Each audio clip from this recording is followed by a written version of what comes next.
भंडारा येथील विश्राम भवनात भंडारा जिल्ह्याच्या पवनी तालुक्यातील अड्याळ येथील 6 वर्षीय दिव्यांग चिमुकली कुमारी सानवी विष्णू न्हाणे हिची व्यथा ऐकताना खासदार डॉक्टर प्रशांत पडोळे हे भावुक झाले।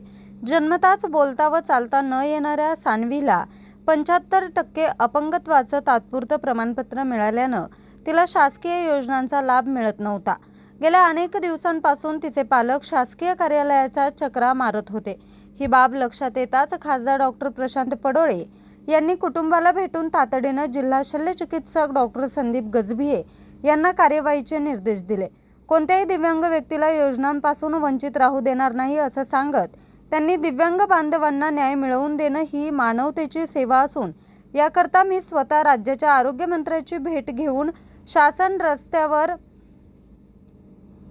शासन स्तरावर पाठपुरावा करण्याची ग्वाही खासदार डॉक्टर प्रशांत पडोळे यांनी दिली। एकंदरीतच या घटनेमुळे जिल्ह्यातील प्रलंबित दिव्यांग प्रकरणांकडे लक्ष वेधलं गेलंय। न्यूज रिपोर्टर चेतन समरीत, आज 24 तास, गोंदिया।